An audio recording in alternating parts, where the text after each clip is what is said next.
சிவகங்கையில் உலக மகளிர் தினத்தை முன்னிட்டு ஜல்லிக்கட்டு பாதுகாப்பு நலச்சங்கம் சார்பில் விருது வழங்கும் விழா நடைபெற்றது.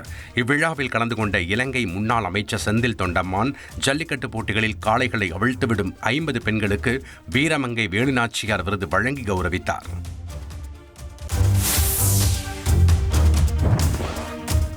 தஞ்சை மாவட்டம் கும்பகோணம் சோமேஸ்வரர் கோவிலில் மாசிமக பெருவிழாவில் திருக்கல்யாண வைபவம் வெகு விமரிசையாக நடைபெற்றது. அலங்கார மண்டபத்தில் எழுந்தருளிய சுவாமிக்கு சிறப்பு யாகம் நடத்தப்பட்டது. இதைத் தொடர்ந்து அம்பாளுக்கு தங்க மாங்கல்யம் அணிவிக்கப்பட்டு பாரம்பரிய முறைப்படி திருக்கல்யாண வைபவம் நடைபெற்றது. இதில் ஆயிரக்கணக்கான பக்தர்கள் கலந்து கொண்டு சாமி தரிசனம் மேற்கொண்டனர்.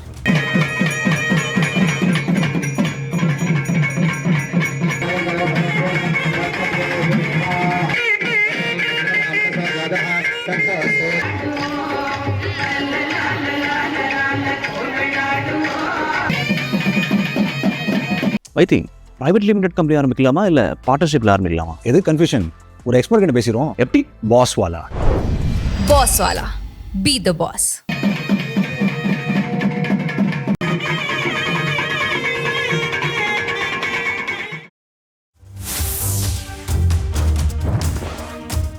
திருத்தணி சுப்பிரமணிய சுவாமி கோவிலில் மாசி பிரம்மோற்சவ விழா கோலாகலமாக நடைபெற்று வருகிறது. 10 நாட்கள் நடைபெறும் இவ்விழாவில் 7ஆம் நாளான நேற்று அலங்கரிக்கப்பட்ட மரத்தேரில் புஷ்ப அலங்காரத்தில் வள்ளி தெய்வானையுடன் எழுந்தருளிய முருகப்பெருமான் பக்தர்களுக்கு அருள் பாலித்தார்.